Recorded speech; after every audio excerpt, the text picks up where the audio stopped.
ನಮಸ್ಕಾರ. ಶಿಕಾರಿಪುರ ಟು ಶಕ್ತಿ ಸೌಧ, ಬಿಎಸ್ವೈ ಬದುಕಿನ ಸೀಕ್ರೆಟ್. ಪ್ರವಾಹ, ಕೊರೋನಾ ಸಂಕಷ್ಟ ಎದುರಿಸಿದ ಹೇಗೆ ಚತುರ ನಾಯಕ. ದಣಿವರಿಯದ ಹೋರಾಟಗಾರ, ಜನಸೇವೆಗೆ ಧುಮುಕಿದ್ದೇ ರೋಚಕ. ರಾಜ್ಯ ರಾಜಕಾರಣದಲ್ಲಿ ಹೊಸ ಭಾಷ್ಯ ಬರೆದ ಕೇಸರಿ ಕಲಿ. ದಕ್ಷಿಣ ಭಾರತದಲ್ಲಿ ಮೊದಲ ಬಾರಿಗೆ ಕಮಲ ಅರಳಿಸಿದ ಕಲಿ.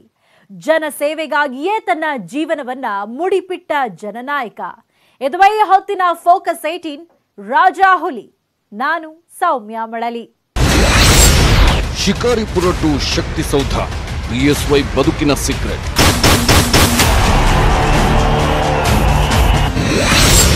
ಪ್ರವಾಹ, ಕೊರೋನಾ ಸಂಕಷ್ಟ ಎದುರಿಸಿದ ಹೇಗೆ ಚತುರ ನಾಯಕ. ಪ್ರಕೃತಿಯ ವಿಕೋಪದ ಮಧ್ಯದಲ್ಲೂ ಜವಾಬ್ದಾರಿತವಾಗಿ, ಉತ್ತಮವಾಗಿ, ಒಳ್ಳೆ ಆಡಳಿತ, ಒಳ್ಳೆ ನಾಯಕತ್ವವನ್ನು ಕೊಟ್ಟು ಇವತ್ತು ಅವರಿಗೆ ಸರಿಸಾಟಿಯಾದಂಥ ಯಾರು ನಾಯಕರು ರಾಜ್ಯದಲ್ಲಿಲ್ಲ. ಕೋವಿಡ್ ಬಂತು. ಇವತ್ತು ದೇಶದಲ್ಲಿ ನೆರೆಯನ್ನು ಮತ್ತು ಕೋವಿಡನ್ನು ನಿಯಂತ್ರಣ ಮಾಡಿದ ಅತ್ಯುತ್ತಮ ಮುಖ್ಯಮಂತ್ರಿ ಯಾರಾದರೂ ಇದ್ರಲ್ಲಿ ಯಡಿಯೂರಪ್ಪ ಅಂತ ನಾವು ಹೇಳಿದ್ದಲ್ಲ, ನರೇಂದ್ರ ಮೋದಿ ಹೇಳಿದರು. ದಣಿವರಿಯದ ಹೋರಾಟಗಾರ, ಜನಸೇವೆಗೆ ಧುಮುಕಿದ್ದೇ ರೋಚಕ.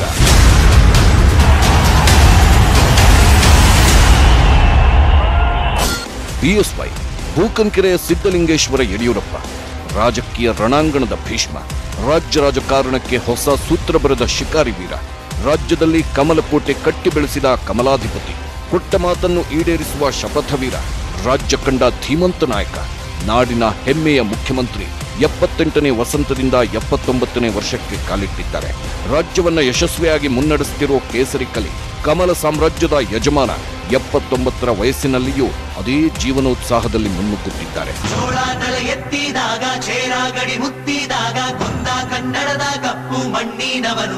ಸಾಲು ಸಾಲು ಸವಾಲುಗಳನ್ನ ಹಿಮ್ಮೆಟ್ಟಿ ನಿಂತ ಗೆಲುವಿನ ಸರದಾರ ಅಂದ್ರೆ ಅದು ಯಡಿಯೂರಪ್ಪ. ಇವರು ಗುಡುಗಿದ್ರೆ ವಿಧಾನಸೌಧವೇ ನಡುಗುತ್ತೆ. ಇವರು ಅಪ್ಪರಿಸಿದ್ರೆ ಎದುರಾಳಿಗಳೇ ಶೇಕ್ ಆಗ್ತಾರೆ. ರಾಜಕೀಯದ ಪಟ್ಟುಗಳನ್ನ ಬಲ್ಲ ಚತುರ, ಜನರಿಗೆ ಮಿಡಿಯುವ ಸಹೃದಯಿ. ಹೋರಾಟದ ಮೂಲಕವೇ ಜೀವನವನ್ನ ಕಟ್ಟಿಕೊಂಡ ನಾಯಕ. ದಕ್ಷಿಣ ಭಾರತದಲ್ಲಿ ಮೊದಲ ಬಾರಿಗೆ ಕಮಲ ಅರಳಿಸಿದ ಕೀರ್ತಿ ಬಿಎಸ್ವೈಗೆ ಸಲ್ಲುತ್ತೆ. ಸವಾಲುಗಳ ಸುನಾಮಿಯನ್ನೇ ಸದೆಬಡಿದ ಪರಾಕ್ರಮಿ. ರಾಜ್ಯದ ಅಭಿವೃದ್ಧಿ ಪಥಕ್ಕೆ ಹೊಸ ಭಾಷ್ಯ ಬರೆದ ರೂವಾರಿ ಅಂದ್ರೆ ಅದು ಬಿಎಸ್ವೈ. ಇಡೀ ರಾಜ್ಯಕ್ಕೆ ಯಡಿಯೂರಪ್ಪ ಒಂದು ರೀತಿ ರಾಜಕುಮಾರ ಇದ್ದ ಹಾಗೆ.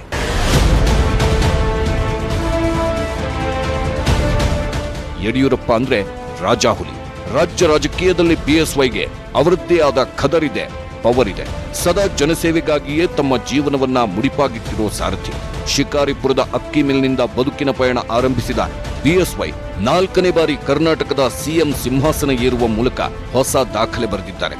ಎಂತಹದ್ದೇ ಸಂಕಷ್ಟದ ಪರಿಸ್ಥಿತಿಯೇ ಇರಲಿ, ಅದನ್ನು ಸಮರ್ಥವಾಗಿ ಎದುರಿಸಬಲ್ಲ ನಾಯಕತ್ವ ಮತ್ತು ಛಾತಿ ಉಳ್ಳವರು.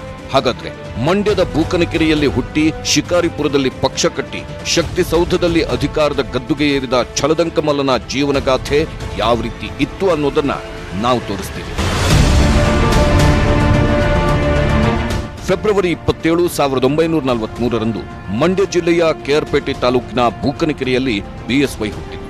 ತಮ್ಮ ಬಾಲ್ಯವನ್ನ ಬೂಕನಕೆರೆಯಲ್ಲೇ ಕಳೆದ ಯಡಿಯೂರಪ್ಪನವರು ಮೈಸೂರು ವಿವಿಯಿಂದ ಬಿಎ ಪದವಿ ಪಡೆದರು. ನಂತರ ಬೆಂಗಳೂರಿನ ಶೇಷಾದ್ರಿಪುರಂ ಆರ್ಎಸ್ಎಸ್ ಸಂಘದ ವಿಸ್ತಾರಕರಾಗಿ ಕಾರ್ಯನಿರ್ವಹಿಸಿದರು. 1965ರಲ್ಲಿ ತಮಗೆ ರಾಜಕೀಯ ಜನ್ಮ ನೀಡಿದ ಶಿಕಾರಿಪುರದತ್ತ ಮೊದಲ ಬಾರಿಗೆ ಪ್ರಯಾಣ ಬೆಳೆಸಿದ್ರು ಬಿಎಸ್ವೈ. ಶಿಕಾರಿಪುರದಲ್ಲಿ ವೀರಭದ್ರ ಶಾಸ್ತ್ರಿ ಅವರ ಅಕ್ಕಿ ಗಿರಣಿಯಲ್ಲಿ ಗುಮಾಸ್ತರಾಗಿ ಕೆಲಸಕ್ಕೆ ಸೇರಿದ್ರು. ಉದ್ಯೋಗದ ಜೊತೆಗೇನೆ ಬಿಎಸ್ವೈ ಸಣ್ಣ ಪುಟ್ಟ ಹೋರಾಟಗಳಲ್ಲಿ ತಮ್ಮನ್ನು ತಾವು ತೊಡಗಿಸಿಕೊಂಡ್ರು. ಕೊನೆ ಮುಟ್ಟೋವರೆಗೂ ತಮ್ಮ ಹೋರಾಟವನ್ನು ಕೈಬಿಡ್ತಾ ಇರಲಿಲ್ಲ ಯಡಿಯೂರಪ್ಪ. ಈ ಬಗ್ಗೆ ಅವರ ಸ್ನೇಹಿತರಾದ ಪದ್ಮನಾಭ ಭಟ್ ಹೇಳೋದು ಹೀಗೆ. ಅವತ್ತಿನ ಕಾಲದ ಹೋರಾಟ ಇದೆಯಲ್ಲ, ಆ ಹೋರಾಟದ ರೀತಿನೇ ಬೇರೆ. ನಮಗೆ ವಿಶ್ವಾಸ ಇದ್ದಿಲ್ಲ. ಬೆಳಿಗ್ಗೆ ಮನೆ ಬಿಟ್ಟು ಹೋದರೆ ಸಾಯಂಕಾಲ ಮನೆಗೆ ಬರ್ತೀವಿ ಅಂತ ವಿಶ್ವಾಸ ಇರಲಿಲ್ಲ. ಅಂಥ ಒಂದು ಭರ್ಜರಿಯಾದಂಥ ಹೋರಾಟ. ಮತ್ತು ನಾವು ಪ್ರತಿಯೊಂದು ಸಂದರ್ಭದಲ್ಲೂ ಸಹ ಅನ್ಯಾಯದ ವಿರುದ್ಧ, ಬಡವರ ಪರವಾಗಿ, ರೈತರ ಪರವಾಗಿ. 1975ರಲ್ಲಿ ತುರ್ತು ಪರಿಸ್ಥಿತಿಯ ಸಮಯದಲ್ಲಿ ಶಿವಮೊಗ್ಗ, ಬಳ್ಳಾರಿಯಲ್ಲಿ 45 ದಿನಗಳ ಕಾಲ ಸೆರೆಮನೆವಾಸ ಕೂಡ ಅನುಭವಿಸಿದ್ರು ಯಡಿಯೂರಪ್ಪ. 1981ರಲ್ಲಿ ಜೀತದಾಳುಗಳ ವಿಮುಕ್ತಿಗಾಗಿ ಧರಣಿ ಮಾಡಿದ್ರು. ಜೀತ ಪದ್ಧತಿ ಮುಕ್ತ ಮಾಡಿದ್ದರ ಬಗ್ಗೆ ಸಚಿವ ಕೆಎಸ್ ಈಶ್ವರಪ್ಪನವರು ಏನು ಹೇಳ್ತಾರೆ ಕೇಳಿ. ಇವತ್ತು ರೈತ ನಾಯಕರಾಗಿ ಇಡೀ ರಾಜ್ಯದಲ್ಲಿ ಪ್ರಖ್ಯಾತಿಯನ್ನು ಪಡೆದಂಥ ವ್ಯಕ್ತಿ ಯಡಿಯೂರಪ್ಪನವರು. ಬಹಳ ಹಿಂದುಳಿದ ಮತ್ತು ದಲಿತ ಸಮಾಜಗಳಿಗೋಸ್ಕರ ಅವರ ರಾಜಕೀಯ ಜೀವನದಲ್ಲಿ ಹೋರಾಟದಿಂದಲೇ ಆರಂಭ ಮಾಡಿದ್ರು. ಬಗರುಕುಂ ಸಾಗುವಳಿದಾರರಿಗೆ ಹಕ್ಕುಪತ್ರ ಕೊಡಬೇಕು ಅನ್ನೋಂಥ ಅವ್ರ ಹೋರಾಟ ಇಡೀ ಶಿವಮೊಗ್ಗ ಜಿಲ್ಲೆಯ ಒಂದು ವಿಶೇಷವಾದ ಹೋರಾಟ. ಅದು 1982ರ ಸಮಯ. ಶಿಕಾರಿಪುರದಲ್ಲಿ ಪ್ರಮುಖವಾಗಿ ಇದ್ದುದೇ ಎರಡೇ ಪಕ್ಷ, ಬಿಜೆಪಿ ಹಾಗೂ ಕಾಂಗ್ರೆಸ್. ಎರಡಂಕಿಯಲ್ಲಿದ್ದ ಬಿಜೆಪಿ ಪಕ್ಷವನ್ನ ಶಿಕಾರಿಪುರದಲ್ಲಿ ಕಟ್ಟುವ ಸ್ಫೂರ್ತಿಯಲ್ಲಿದ್ದರು ಯಡಿಯೂರಪ್ಪ. ಆ ಸಮಯದಲ್ಲಿ ಪಕ್ಷ ಸಂಘಟನೆ ಮಾಡುವುದಕ್ಕಾಗಿ ಶಿಕಾರಿಪುರದ ಸುತ್ತ ಬಿಎಸ್ವೈ ಸೈಕಲ್ನಲ್ಲಿ ಪ್ರಯಾಣ ಮಾಡುತ್ತಿದ್ದರು. ಆ ಟೈಮ್ನಲ್ಲಿ ಅವರ ತಲೆಗೆ ದೊಣ್ಣೆಯಿಂದ ಹೊಡೆದು ಮಾರಣಾಂತಿಕ ಹಲ್ಲೆ ನಡೆಸಿದ್ದ ಘಟನೆ ಕೂಡ ನಡೆದಿತ್ತು.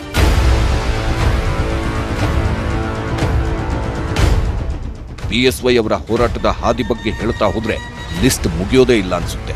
ಕೇವಲ ರಾಜ್ಯದಲ್ಲಿ ಮಾತ್ರ ರಾಜಾಹುಲಿ ತಮ್ಮ ಹೋರಾಟದ ಛಾಪು ಮೂಡಿಸಿಲ್ಲ. ಕಣಿವೆನಾಡು ಜಮ್ಮು ಕಾಶ್ಮೀರದವರೆಗೂ ಇವರ ಹೋರಾಟದ ಯಶೋಗಾಥೆ ಸಾಗುತ್ತೆ. ಈ ಬಗ್ಗೆ ವಿಧಾನ ಪರಿಷತ್ನ ಮಾಜಿ ಸಭಾಪತಿ ಶಂಕರಮೂರ್ತಿ ಅವರು ಹೇಳ್ತಾರೆ. ನಮ್ಮ ನಾಯಕರು ಅಟಲ್ ಬಿಹಾರಿ ವಾಜಪೇಯಿ ಅವರು, ಲಾಲಕೃಷ್ಣ ಅದ್ವಾನಿಯವರು, ಮುರಳಿ ಮನೋಹರ್ ಜೋಶಿ ಅವರು ಸೇರಿ ತೀರ್ಮಾನ ಮಾಡಿದ್ರು. ದಕ್ಷಿಣ ಭಾರತದಿಂದ ಯಾರನ್ನಾರು ಕರ್ಕೊಂಡು ಹೋಗೋಣ ಅಂತ ಯೋಚನೆ ಮಾಡಿದಾಗ ಅವ್ರಿಗೆ ಕಂಡಿಗೆ ಬಿದ್ದದ್ದು ಯಡಿಯೂರಪ್ಪ. ಯಡಿಯೂರಪ್ಪ ಅವತ್ತೇನು ಮಿನಿಸ್ಟರ್ ಅಲ್ಲ, ಸಿ ಎಮ್ ಮಾತ. ಆಮೇಲೆ ಅವತ್ತು ಅಲ್ಲಿಗೆ ಹೋಗೋಕ್ಕೆ ಮುಂಚೆ ಅವರು ನಮ್ಮ ಎದುರಿಗೆ, ನನ್ನ ಈಶ್ವರಪ್ಪನ ಎದುರಿಗೆ ಹೇಳಿದ್ದೇನು, ನೋಡಪ್ಪ ವಾಪಸ್ ಜೀವಂತ ಬರ್ತೀನಿ ಹೇಳೋಕ್ಕೆ ಗೊತ್ತಿಲ್ಲ, ಮಕ್ಕಳೆಲ್ಲ ಸಣ್ಣವರು, ಸ್ವಲ್ಪ ನನ್ನ ಸಂಸಾರದ ಕಡೆ ಗಮನ ಇರಲಿ ನಿಮಗೆ ಅಂತ ಹೇಳಿಬಿಟ್ಟು ಹೊರಟೋದ್ರು. ಇದು ಯಡಿಯೂರಪ್ಪ, ಇದು ಹೋರಾಟದ ಯಡಿಯೂರಪ್ಪ, ಇದು ತತ್ವಾಧಾರಿತ ರಾಜಕಾರಣ ಮಾಡಿದಂಥ ಯಡಿಯೂರಪ್ಪ. ಅದು ಈದ್ಗಾ ಮೈದಾನ ಇರ್ಬೋದು, ಕಾಶ್ಮೀರದ ಶ್ರೀನಗರದಲ್ಲಿರ್ಬೋದು, ಬಾವುಟ ಹಾರಿಸಿ ಬಂದಂಥ ಧೀಮಂತ ವ್ಯಕ್ತಿ. ಜಗ್ಗದೆ ಗುಂಡು ಹಾರಿಸ್ತಾರೆ, ಬಾಂಬ್ ಹಾಕ್ತಾರೆ, ಬದುಕೋಕ್ಕೆ ಆಗೋಲ್ಲ, ಟಿಯರ್ ಗ್ಯಾಸಲ್ಲಿ ಹೊಡೆದ್ರು, ನಾವು ಜ್ಞಾನ ತಬ್ಬಿದ್ರು, ಇಲ್ಲ, ಜಗ್ಗಲಿಲ್ಲ, ಬಗ್ಗಲಿಲ್ಲ. ಇದು ಯಡಿಯೂರಪ್ಪ. ಒಮ್ಮೆ ಬಂಧಿಖಾನೆ ಸಚಿವರಾದ ವೆಂಕಟಪ್ಪನವರು ಶಿಕಾರಿಪುರಕ್ಕೆ ಇಂದಿರಾ ಗಾಂಧಿಯವರನ್ನು ಕರೆಸಿದ್ದರು. ಆಗ ಅವರನ್ನ ನೋಡಲು ಹೋದ ಯಡಿಯೂರಪ್ಪನವರನ್ನು ಸಮಾರಂಭಕ್ಕೆ ಬಿಡದಂತೆ ಪೊಲೀಸರು ತಡೆ ಹಿಡಿದರು. ಸಭೆ ಮುಗಿದ ನಂತರ ಅಲ್ಲಿಗೆ ಬಂದ ಹಮಾಲರ ಸಂಘವೊಂದು ಯಡಿಯೂರಪ್ಪನವರಿಗೆ ನೋಟುಗಳ ಹಾರ ಹಾಕಿ ತಾವು ಈ ಕ್ಷೇತ್ರದ ಶಾಸಕರಾಗಬೇಕೆಂದು ಕಿಚ್ಚು ಹಚ್ಚಿದರು. ಅಲ್ಲಿಯವರೆಗೂ ಕೆಲವು ಹೋರಾಟಗಳಲ್ಲಿ ಮಾತ್ರ ಕಾಣಿಸಿಕೊಂಡಿದ್ದ ಯಡಿಯೂರಪ್ಪನವರು ಅದೇ ವರ್ಷದಲ್ಲಿ ಅಂದ್ರೆ 1983ರಲ್ಲಿ ಸಚಿವ ವೆಂಕಟಪ್ಪನವರ ವಿರುದ್ಧ ಬಿಜೆಪಿಯಿಂದ ಸ್ಪರ್ಧಿಸಿ ಜಯಗಳಿಸಿ ಬಿಜೆಪಿಯ ಬಾವುಟ ಹಾರಿಸಿದರು. ಈ ಮೂಲಕ ಮೊದಲ ಬಾರಿಗೆ ವಿಧಾನಸಭೆಗೆ ಅಡಿಯಿಟ್ಟರು ಕಮಲಾಧಿಪತಿ. ಅಲ್ಲಿಂದ ಒಟ್ಟು 8 ಬಾರಿ ಶಾಸಕರಾಗಿ ಆಯ್ಕೆಯಾದರು. ಒಮ್ಮೆ ಸಂಸದರೂ ಆದರು. ಡಿಸಿಎಂ ಆಗಿಯೂ ಕಾರ್ಯನಿರ್ವಹಿಸಿದರು. ಅಷ್ಟೇ ಅಲ್ಲ, 4 ಬಾರಿ ಸಿಎಂ ಆಗಿ ರಾಜ್ಯವನ್ನು ಮುನ್ನಡೆಸಿದ ಕೀರ್ತಿ ಬಿಎಸ್ವೈಗೆ ಸಲ್ಲುತ್ತೆ. ಬಿಎಸ್ವೈ ಎಲ್ಲಾ ವರ್ಗದ ನಾಯಕ, ಪ್ರತಿಧ್ವನಿಯಾಗಿ ಹೊರಹೊಮ್ಮಿತು. ಈ ಬಗ್ಗೆ ಡಿಸಿಎಂ ಅಶ್ವತ್ಥನಾರಾಯಣ್ ಈ ರೀತಿ ಹೇಳ್ತಾರೆ.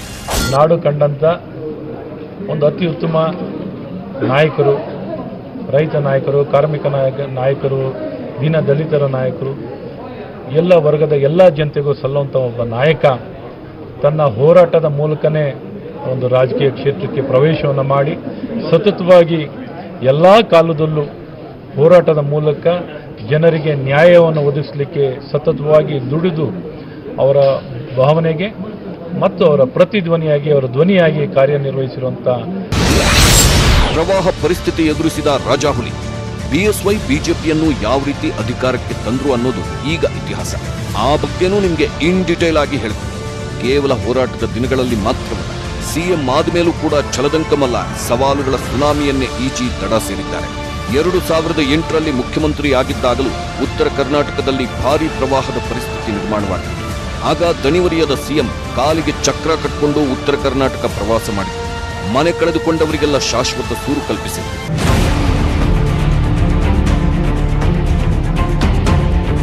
ಈಗ 2019ರ ಜುಲೈ ತಿಂಗಳಿನಲ್ಲಿ ಸಿಎಂ ಆಗಿ ಅಧಿಕಾರ ಸ್ವೀಕರಿಸಿದ ಬೆನ್ನಲ್ಲೇ ಬಿಎಸ್ವೈ ಎದುರಿಸಿದ ಮೊದಲ ಸವಾಲು ಅಂದ್ರೆ ಅದುವೇ ರಾಜ್ಯವೇ ಹಿಂದೆಂದು ಕಂಡು ಕೇಳರಿಯದಂತಹ ಮಹಾಪ್ರವಾಹ ಹಾಗೂ ಅತಿವೃಷ್ಟಿ.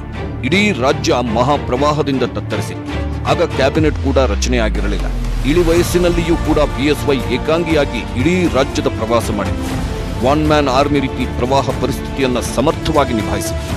ಸಿಎಂ ಖುದ್ದು ಬೆಳಗಾವಿ, ಬಾಗಲಕೋಟೆ, ವಿಜಯಪುರ, ರಾಯಚೂರು, ಯಾದಗಿರಿ, ಉತ್ತರ ಕನ್ನಡ, ದಕ್ಷಿಣ ಕನ್ನಡ ಸೇರಿ ಹಲವು ಜಿಲ್ಲೆಗಳಿಗೆ ಭೇಟಿ ಕೊಟ್ಟು ಪರಿಸ್ಥಿತಿ ಅವಲೋಕಿಸಿದರು.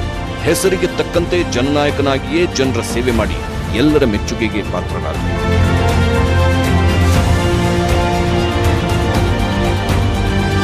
ಸನ್ಮಾನ್ಯ ಯಡಿಯೂರಪ್ಪನವರ 50 ವರ್ಷದ ರಾಜಕೀಯ ಜೀವನದಲ್ಲಿ ಈ ಬಾರಿ ಮುಖ್ಯಮಂತ್ರಿ ಆದಾಗ ಇಮಿಡಿಯೇಟ್ ಆಗಿ ಬಂದಂತದ್ದು ಫ್ಲಡ್.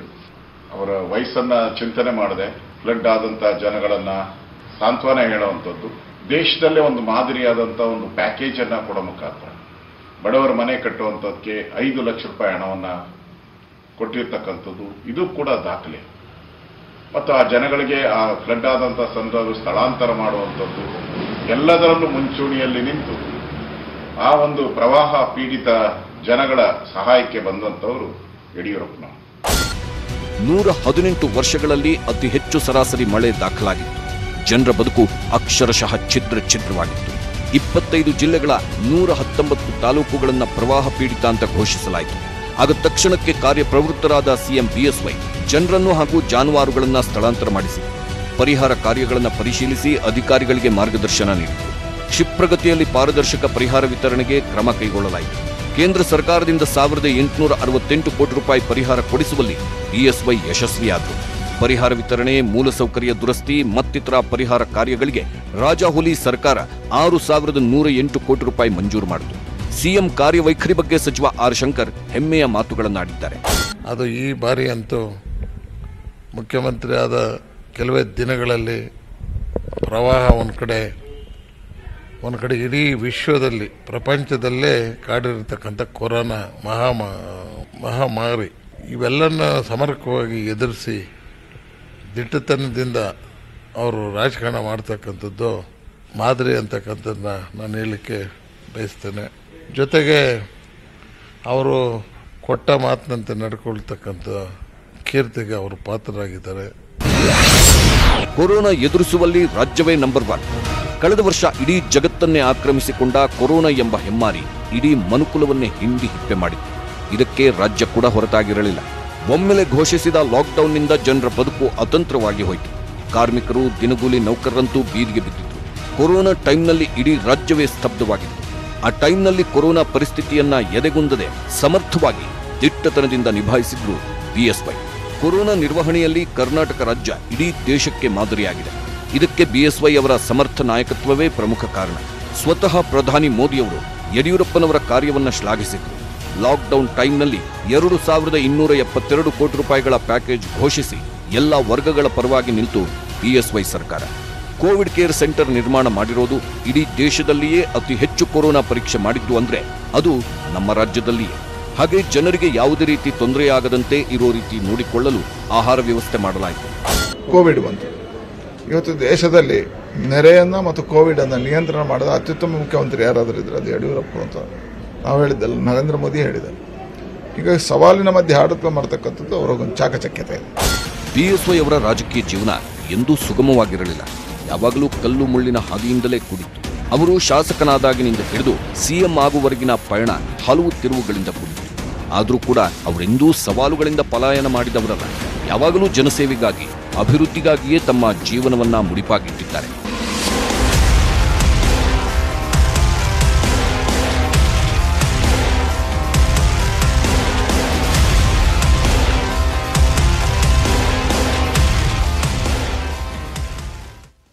ಯಡಿಯೂರಪ್ಪನವರೇ ಹೇಳೋ ಹಾಗೆ ಅವರಿಗೆ ಸವಾಲುಗಳನ್ನ ಎದುರಿಸೋದು ಅಂದ್ರೆ ಇನ್ನಿಲ್ಲದ ಪ್ರೀತಿ. ಅದೆಂಥದ್ದೇ ಸವಾಲುಗಳಿರ್ಲಿ ಅದನ್ನ ಹಿಮ್ಮೆಟ್ಟಿ ದಿಗ್ವಿಜಯ ಸಾಧಿಸ್ತಾರೆ. ಈಗಾಗಲೇ ಹಲವು ಅಭಿವೃದ್ಧಿ ಕಾರ್ಯಗಳನ್ನ ಮಾಡಿರೋ ಬಿಎಸ್ವೈ ಭವಿಷ್ಯದಲ್ಲೂ ಹಲವು ಜನಪರ ಯೋಜನೆಗಳನ್ನ ಜಾರಿಗೆ ತರಲು ಮುಂದಾಗಿದ್ದಾರೆ. ಈ ಬಗ್ಗೆ ಹೇಳ್ತೀವಿ ಚಿಕ್ಕ ಬ್ರೇಕ್ನ ನಂತರ. ಆದಾಗ್ಲೆಲ್ಲ ಅವರಿಗೆ ಸಂಕಷ್ಟಗಳ ಸರಮಾಲೆಯೇ ಎದುರಾಗಿದೆ. ಅವೆಲ್ಲವನ್ನ ಅವರು ಸಮರ್ಥವಾಗಿ ನಿಭಾಯಿಸಿದ್ದಾರೆ. ಭವಿಷ್ಯದಲ್ಲಿ ಅನೇಕ ಜನಕಲ್ಯಾಣ ಯೋಜನೆಗಳ ಗುರಿ ಕೂಡ ಹೊಂದಿದ್ದಾರೆ. ರಾಜ್ಯದೆಲ್ಲೆಡೆ ಕೈಗಾರಿಕೆ ಸ್ಥಾಪನೆ ಮಾಡುವುದು, ಪ್ರತಿ ಜಿಲ್ಲೆಗಳಲ್ಲಿ ಏರ್ಪೋರ್ಟ್ ನಿರ್ಮಿಸುವ ಕನಸನ್ನ ಹೊಂದಿದ್ದಾರೆ. ರಾಜಾಹುಲಿಯ ಮತ್ತಷ್ಟು ಯೋಜನೆಗಳ ಬಗ್ಗೆ ಹೇಳ್ತೀವಿ ನೋಡಿ. ಅಡ್ವಾಣಿ ಮುಂದೆ ಪ್ರತಿಜ್ಞೆ ಮಾಡಿದ್ದ ಬಿಎಸ್ವೈ ಅದರಂತೆಯೇ ದಕ್ಷಿಣದಲ್ಲಿ ಕಮಲವನ್ನ ಅರಳಿಸಿ ಸವಾಲಿನ ಮಧ್ಯೆಯೇ ಎಲ್ಲವನ್ನೂ ಗೆದ್ದು ಬಿಗಿದ್ದು. ಅವರು ಸವಾಲಿನಿಂದಲೇ ಬಂದವರು. ಅವರು ಸವಾಲಿನ ಮಧ್ಯೆಯೇ ಮುಖ್ಯಮಂತ್ರಿ ಆದವರು, ಸವಾಲಿನ ಮಧ್ಯೆಯೇ ನಾಯಕರಾದವರು. ಹಾಗಾಗಿ ಒಂದೇ ಶಾಸಕನಾಗಿದ್ದಾಗ ಪಾರ್ಟಿಗೆ ಶಕ್ತಿ ಇಲ್ಲದಿದ್ದಾಗ ಸವಾಲುಗಳಿತ್ತು. ಆ ಸವಾಲನ್ನು ಎದುರಿಸಿದರು. ಪಾರ್ಟಿಯನ್ನು ನಗರದಿಂದ ಹಳ್ಳಿಗಳಿಗೆ ತಗೊಂಡೋದ್ರು. ಉದ್ಯಮಿಗಳ ಪಾರ್ಟಿ ಇರತಕ್ಕಂಥ ರೈತರ ಪಾರ್ಟಿಯಾಗಿ ಪರಿವರ್ತನೆ ಮಾಡಿದರು. ಆನಂತರ ಹೋರಾಟದಿಂದಲೇ ಮುಖ್ಯಮಂತ್ರಿಯೂ ಆದರು. ಹಾಗಾಗಿ ಸವಾಲು ಅವರಿಗೆ ಬಹಳ ಜೀವನದಲ್ಲಿ ಬಂದಿರತಕ್ಕಂಥದ್ದು. ಹಾಗಾಗಿ ಸವಾಲಿನ ಮಧ್ಯೆ ಅಧಿಕಾರ ನಡೆಸಾಗ ಯಾವುದೇ ಸವಾಲುಗಳನ್ನು ಎದುರಿಸುವ ಶಕ್ತಿ ಅವರಿಗಿದೆ. ಮುಖ್ಯಮಂತ್ರಿ ಗದ್ದುಗೆಗೆ ಏರಿರೋ ಬಿಎಸ್ವೈ ಸವಾಲುಗಳ ನಡುವೆಯೇ ಎಲ್ಲವನ್ನೂ ಸಮರ್ಥವಾಗಿ ನಿಭಾಯಿಸಿಕೊಂಡು ಹೋಗುತ್ತಿದ್ದಾರೆ. ಇನ್ನು ಬಿಎಸ್ವೈ ತಮ್ಮ ಸ್ವಕ್ಷೇತ್ರ ಶಿವಮೊಗ್ಗವನ್ನ ಅಭಿವೃದ್ಧಿ ಮಾಡಿರೋದ್ರ ಬಗ್ಗೆ ಅಲ್ಲಿನ ನಿವಾಸಿಗಳು ಹೇಳೋದು ಹೀಗೆ. ಯಡಿಯೂರಪ್ಪನವರು ಅಂತ ಅಂದರೆ ಯಾಕೆ ಇಷ್ಟ ಅಂತಂದರೆ ನಮಗೆ ಯಡಿಯೂರಪ್ಪ ಅಂದರೆ ಅಭಿವೃದ್ಧಿ ವಿಚಾರದಲ್ಲಿ ವೇಗವಾಗಿ ಯಾವುದೇ ಕೂಡ ಅದು ಮುಟ್ಟಿಸ್ತಾರೆ. ಹಾಗಾಗಿ ಯಡಿಯೂರಪ್ಪನವರು ಅಂದರೆ ಅಭಿವೃದ್ಧಿ ಅಂದರೆ ಯಡಿಯೂರಪ್ಪನವರು. ಅದು ಎಂಥ ಸಂದರ್ಭದಲ್ಲಿರ್ಬೋದು, ಕೋವಿಡ್ ನಾವು ಉದಾಹರಣೆ ಕೊಡೋದಾದ್ರೆ ಅಂಥ ಸಂದರ್ಭದಲ್ಲೂ ಕೂಡ ಯಾರು ಬಟ್ಟೆ ಐರನ್ ಮಾಡೋ ಅಂಗಡಿಯವರು ಇರ್ಬೋದು ಅಥವಾ ಯಾರು ತರಕಾರಿ ಮಾರೋರು ಇರ್ಬೋದು ಅವರಿಗೂ ಕೂಡ ನೇರ ದುಡ್ಡು ಕೊಡುವಂಥ ಕೆಲಸವನ್ನು ಮಾಡಿದ್ರು. ಅಭಿವೃದ್ಧಿ ಅಂದ್ರೇನೆ ಯಡಿಯೂರಪ್ಪ ಅಂದ್ರೇನೆ ಅಭಿವೃದ್ಧಿ ಅನ್ನೋದ್ರಲ್ಲಿ ಎರಡು ಮಾತಿಲ್ಲ. ಸಾಮಾನ್ಯ ಜನರ ಪರ ಬಿಎಸ್ವೈ ಹೃದಯ ಯಾವಾಗಲೂ ಮಿಡಿತಾನೆ ಇರುತ್ತೆ. ಅಭಿವೃದ್ಧಿ ನೋಡಿ ಹೇಗೆ ಬೇರೆ ಯಾರು ಬೇಡ. ಇವತ್ತು ನಾವು ಶಿವಮೊಗ್ಗದಲ್ಲಿದ್ದೀನಿ. ಶಿವಮೊಗ್ಗದಲ್ಲಿ ಜನಕ್ಕೆ ಕೇಳಿ, ಯಾರಿಗಾದರೂ ರಾಜಕೀಯ ವಿರೋಧಿಗಳಿಗೆ ಕೇಳಿ. ಯಡಿಯೂರಪ್ಪ ಇರೋದ್ರಿಂದ ಶಿವಮೊಗ್ಗ ಅಭಿವೃದ್ಧಿ ಆಯಿತು. ಬರೀ ಶಿವಮೊಗ್ಗನ ಅಭಿವೃದ್ಧಿ ಆಗಿರೋದು? ಇವತ್ತು ದೇಶದೊಳಗೆ ಯಾವ್ಯಾವ ರೀತಿಯ ಅಭಿವೃದ್ಧಿ, ರಾಜ್ಯದಲ್ಲಿ ಯಾವ್ಯಾವ ರೀತಿಯ ಅಭಿವೃದ್ಧಿ ಆಗ್ತಾಯಿದೆ ಅನ್ನೋದನ್ನು ಕಣ್ಣಿಂದ ನೋಡಿದ್ರೆ ಗೊತ್ತಾಗುತ್ತೆ. ಅಭಿವೃದ್ಧಿಯ ಪರ ಮತ್ತು ಸಾಮಾನ್ಯ ಜನರ ಪರ. ಅಭಿವೃದ್ಧಿಯ ಹರಿಕಾರ ಅಂತಾನೆ ಖ್ಯಾತಿ ಹೊಂದಿರೋ ಬಿಎಸ್ವೈ ಭವಿಷ್ಯದಲ್ಲಿ ರಾಜ್ಯದಲ್ಲಿ ಅನೇಕ ಅಭಿವೃದ್ಧಿ ಮಾಡುವ ಗುರಿ ಹೊಂದಿದ್ದಾರೆ. ರಾಜ್ಯದೆಲ್ಲೆಡೆ ಕೈಗಾರಿಕೆ ಸ್ಥಾಪನೆಗೆ ರಾಜಾಹುಲಿ ಸಂಕಲ್ಪ ಮಾಡಿದ್ದಾರೆ. ಬಂಡವಾಳ ಹೆಚ್ಚಿಸುವ ಮತ್ತು ಕೈಗಾರಿಕಾ ಸ್ನೇಹಿ ವಾತಾವರಣ ನಿರ್ಮಿಸುವ ಉದ್ದೇಶದಿಂದ ಸಿಎಂ ಕೈಗಾರಿಕಾ ನೀತಿ 2020-25 ಜಾರಿಗೊಳಿಸಿದೆ. ಮುಂದಿನ 5 ವರ್ಷದಲ್ಲಿ 5 ಲಕ್ಷ ಕೋಟಿ ರೂಪಾಯಿ ಮೌಲ್ಯದ ಬಂಡವಾಳ ಹೂಡಿಕೆ ಆಕರ್ಷಿಸುವುದು ಮತ್ತು ಕನ್ನಡಿಗರಿಗೆ ಹೆಚ್ಚಿನ ಆದ್ಯತೆ ನೀಡುವುದು ಬಿಎಸ್ವೈ ಸರ್ಕಾರದ ಪ್ರಮುಖ ಉದ್ದೇಶವಾಗಿದೆ. ಹಾಗೆ ಈಗಾಗಲೇ ಕಲಬುರಗಿ, ಬೀದರ್ನಲ್ಲಿ ವಿಮಾನ ನಿಲ್ದಾಣ ನಿರ್ಮಿಸಿದ್ದಾರೆ.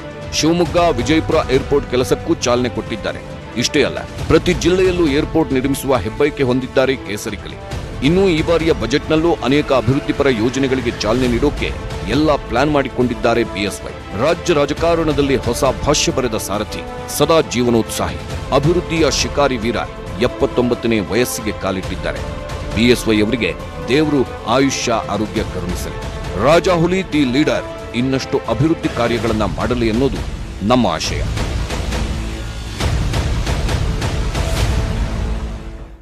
ಜನರ ನೆಚ್ಚಿನ ನಾಯಕ ರಾಜಾಹುಲಿ ತಮ್ಮ ಇಳಿ ವಯಸ್ಸಿನಲ್ಲಿಯೂ ಅದೇ ಜೀವನೋತ್ಸಾಹದಲ್ಲಿದ್ದಾರೆ. ಅವರ ಅಭಿವೃದ್ಧಿ ಮುನ್ನೋಟಕ್ಕೆ, ಜನಪರ ಕಾಳಜಿಗೆ ನಮ್ಮದೊಂದು ಸಲಾಂ.